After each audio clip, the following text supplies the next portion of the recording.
자, 이번 주도 조금 안타까운 것은 그동안의 시장을 주도했었던 뭐 진단, 시약, 진단기 쪽의 종목군들은 오히려 조금 쉬어갔죠. 시장이 좋았기 때문에 그렇습니다. 전 세계적으로 코로나 확진자가 100만 명이 넘었죠. 사망자도 거의 한 5만 명? 5만 명이 넘은 상황입니다. 당연히 진단, 시약 종목이 더 급등할 줄 알았지만 확진자가 너무 늘어나니까 그럼에도 불구하고 주가라는 건 항상 선반영이 되니까 그렇고 재료가 신선하냐 안 하냐, 재료가 이미 나왔느냐 그런 거에 따라 많이 따지게 되죠. 자, 화면을 한번 봐보시면은 시젠과 랩지노믹스, 파미셀, 엑세스바이오 이 진단 시트를 해외에 공급하는 기업들에서 뭐 돌아가면서 몇몇 종목들은 더 좋은 흐름을 보여주고 있습니다. 여기 보시면 EDGC라든가 또 수젠텍이라든가 이런 종목들은 여전히 시장 조정에 있어 빼버렸고요. 시젠도 뭐 지난 금요일로부터 시작을 해서 이번 주 내내 조정을 받고 있습니다. 다행히 그래도 금요일 날 이제 지지되는 모습이 나왔으니까 다음 주는 또 진단 시트 관련한 종목군들이 또 반등을 줄 수는 있겠죠. 어쨌든 이들이 그동안 이 3월 급락의 주도업종이었으니까 충분히 지난 한 주 동안 조정을 받았으니까 다음 주는 다시 올라갈 수 있으리라고 보여지고요. 그다음에 이 종목군들은 주로 치료제, 이 코로나19의 치료제나 백신들 제가 전에도 말씀드렸습니다만 치료제나 백신은 사실 개발할 가능성이 크게 높지는 않았었죠. 지금까지는 뭐 사스도 그렇고 메르스도 그렇고 아직도 치료제와 백신이 나오지는 않았습니다. 에볼라는 이미 지난 과거에 개발한 게 있어 40년 동안 개발한 게 있어 지난 연도에 뭐 개발했다고 하지만 이게 자 이런 유행병들을 특히 이런 바이러스 같은 거를 치료제와 백신을 쏟아붓기 좀 어렵다라고 했죠. 개발 뭐 몇 조를 넣어서 임상 끝나고 개발할 때쯤 되면은 유행병이니까 끝나버린다. 바이러스가 끝나버린다라고 하면 그 돈을 다 날리게 되는 것이죠. 그러다 보니까 이런 부분들이 좀 안타까운 부분이 있습니다. 그래서 계속 재료는 나오죠. 자기들이 이미 동물 백신 실험 다 했었던 기존 이 백신들 항바이러스 제품들을 많이 갖고 있으니까 그걸 갖고 여기다 썼는데 뭐 효과가 있더라. 뭐 말라리아 치료제도 그렇죠. 신풍제약이 지금 급등락을 하고 있는데 효과가 있다라는 얘기도 있고 뭐 효과가 없다라는 얘기도 나오고 이 말라리아 치료제 갖고 했더니 코로나19가 치료가 됐다라고 하면 또 급등나고 효과가 없다더라고 하면 또 떨어지고 그러고 있습니다. 그러니까 딱 코로나19만 갖고 정확히 백신을 만든다거나 치료제를 만드는 것이 아니라 그냥 기존 자기들이 갖고 있는 바이러스를 다 코로나19 환자들에게 투여를 내갖고 효과가 보면 그냥 자체적으로 면역력이 있어서 효과를 봤는데도 효과를 보면 뭐 효과 있다 하고 막 그러고 해요. 그러니까 이쪽은 아직 뭐 중구난방입니다. 뭐 특별한 그건 없는 상황이에요. 그래서 거꾸로 매매를 해버리면 매우 위험할 수도 있고 또 운 좋게 하루 조정받아서 신풍제약처럼 그 전날 뭐 효과 없다 해서 사놨더니 그 다음날 또 다시 또 급등을 하고 이런 경우가 있겠죠. 이건 철저하게 트레이딩을 잘 하시는 분들 그리고 스스로 멘탈이 강해서 뭐 한 5% 10% 먹고 잃는 거에 대해서 좀 초연한 분들이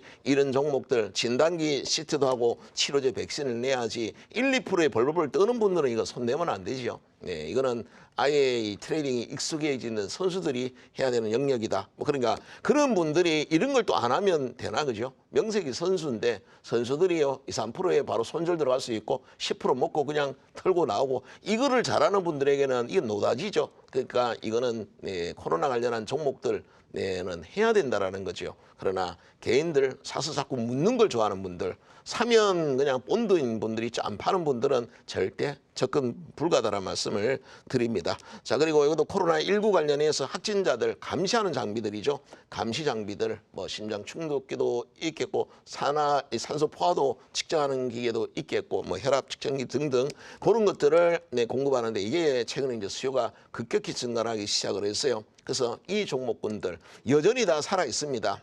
왜냐하면 아직까지 전 세계적으로 이 확진자 100만 명이 감소 추세가 아니라 아직까지는 증가 추세입니다. 그렇기 때문에 코로나19만한 수혜주들은 아직까지는 없죠. 최고의 수혜라고 보시면 되겠고요. 기타 이를 외에도 이 간접 수혜를 입는 종목군들이 상당히 많죠. 뭐 전자결제 관련한 종목이라든가 건강기능식품이라든가 또 재택근무 관련한 뭐 클라우드 서비스가 된다든가 또 이런 뭐 게임주가 된다든가 아니면 웹 서비스나 그죠 뭐 웹툰이나 또 이런 미디어 커머스나 이런 기업들이 상대적으로 이 간접 수혜를 입을 수 있는 종목들이 상당히 많습니다. 그런 종목 이번에 덩달아 떨어진 종목들이 있죠. 나중에 잠시 후에 또 소개를 하겠지만 그런 종목들을 집중적으로 하시고 이렇게 간접적으로 수혜를 입는 종목들, 실적으로 이어지는 종목들이죠.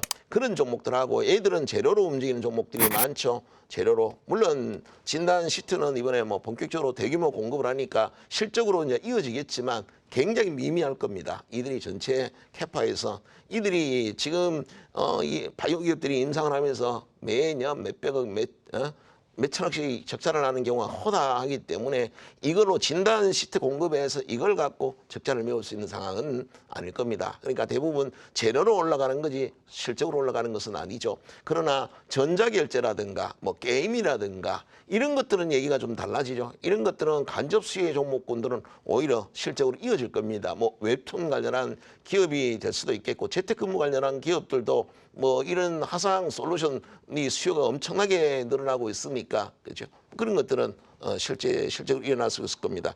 IT는 굳이 뭐 안 해도 될 것 같고요. 오히려 그거보다는 KINX나 가비아 같은 뭐 이런 재택 관련한 이런 종목군들이 신고가에 와 있다라고 보시면 되겠습니다. 그래서 이들은 신고가를 찍고 일부 종목은 조정에 있고 일부 조정은 다시 신고가에 걸려 있습니다. 역시 다음 주에도 가장 급등락을 할 수 있는 종목은 이들 종목이니까 한번 잠깐 훑어보도록 하겠습니다. 시즌은 고점을 찍었다라고 했죠. 고점을 찍었으니까 얘는 트레이딩 영역으로 들어가야 될 것 같고 갖고 있는 분도 만약에 다음 주에 반등을 주게 되면 시즌은 이제부터는 물량을 비중을 바로 빠른 속도로 줄여 나가야 된다라고 말씀을 드리고 싶고요. 6개월 전에 시가총액이 3천억짜리였습니다. 이번에 3조를 찍었었죠. 3조를 넘었었습니다. 그런 만큼 다시 한번 3조 때까지 오면 매수가 아니라 물량을 빠른 속도로 줄여 나가시면 되겠고요. 랩지노믹스는 그나마 그래도 흐름 자체는 좋으네요. 좋지만 하락을 할 때는 끔찍스럽게 하락을 해버립니다. 그러니까 얼른 이것도 랩지노믹스 같은 경우도 기회가 줄 때 빨리 올라가다가 위에 꾸려나면서 밀릴 때는 바로바로 이걸 실현해야 되겠죠. 파미셀은 이틀 동안 3일 동안 조정을 받았습니다만 거래량이 없는 상황에서 조정을 받았기 때문에 오히려 반등할 때는 가볍게 다른 종목보다는 좀 낫네요. 그래서 진단 시트를 공급하는 기업들은 제로로 올라갔지만 이들은 원료를 공급하는 기업이니까 실적으로 이어질 수는 있을 겁니다. 그래서 파미셀이 오히려 진단 시트 공급하는 기업보다는 다음 주에 조금 매매하기는 조금 더 낫지 않겠나. 거래량이 없는 상황에서 깨끗하게 윗꼬리가 하나도 안 붙었습니다. 그러니까 의도적으로 먹다가 빼는 경우 먹으면서 잔량이 따라 붙는 걸 보고 던지지는 않는다라는 거지요. 의도적으로 아주 악질적으로 던지는 그런 종목과는 좀 다르죠. 엑세스바이오도 그러면 상당히 괜찮은 편입니다. 앞서 랩지노믹스처럼 3일 연속으로 밀어뜨렸다가 싸니까 또 들어오고 이게 아니고 그렇죠? 그래서 엑세스바이오는 흐름은 랩지노믹스보다는 좀 낫고요. 물론 뭐 파미셀의 흐름이 제일 낫다라고 보시면 되겠고요. 부항약품도 지금 역사적 신고가에 와 있는데 고점에서 차익 매물이 빠른 속도로 나오고 있습니다. 그래서 요거는 조금 치료제 관련해서는 좀 감안하셔야 되겠고 하일약품도 치료제로 이번 주에 나름대로 굉장한 변동성을 줬습니다. 그러나 저점을 잘 잡는 분에게는 굉장한 기회가 있을 거다. 라는 말씀을 좀 드리고 싶겠고 신풍제약도 보시면 효과가 없다라는 얘기가 나오면서 급락을 했어요. 그러다가 또 다시 상한가가 나오고 있습니다. 그래서 치료제와 백신 쪽은 그만큼 거는 기대가 큰 것이죠. 뭐 실현 가능성이 있든 없든 지금 여의도에서 이들은 외국인 기관이 다루는 게 아니죠. 외국인 기관들 실적을 베이스로 펀드멘탈을 기준으로 들어오는 그런 애들이 하는 게 아닙니다. 철저하게 이거는 단타 세력들에 의해서 그들이 손을 대는 종목이기 때문에 이게 실제로 실적과 영향이 있네 없네를 따지는 것은 우스운 일이죠. 뭐 그네들이 그걸 보고 뭐 주가를 끌어올리고 하는 건 아니고요. 메디아나도 그렇죠. 엄청난 급등. 자, 그런데 메디아나는 실적으로 조금 이어질 수도 있습니다. 지난 연도에도 실적이 나왔으니까 한자 감시 쪽으로 이게 지금 수요가 급격히 늘어나고 있습니다. 메디아나는 트레이딩도 가능하지만 장중에 조정받으면 뭐 저가 매수까지 가능해 보이고요. 그다음에 재택 관련해서는 제일 잘 날아간 게 역시 KINX가 CD 좀 더 들어왔었지만 급등을 했고 다음 주에 가비아가 이번 주에 여러분들이 아마 가비아를 잘 보셨으면 기회가 있었지 않았을까라 생각합니다. 지난 연도 230억이었어요. 230억인데 이 주가가 거의 1,000억대, 1,100억까지 떨어졌습니다. 말이 되지 않는 시가총액까지 떨어지고 급반등을 해서 다시 역사적 신고가까지 왔으니까 상당히 기회가 있었을 것 같네요. 다음 주에 올선 매매, 음봉이 나오면 올선 매매부터 시작해 보시기 바랍니다. 이상입니다.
네, 자, 이번 주 흐름이 좋았던 종목군들, 앞서 사실 움직였던 종목군들이 제일 좋습니다만, 자, 매매 관점을 한번 봐보시면 KINX와 NHN한국사협의결제가 시장에서 제일 중심에 있었죠.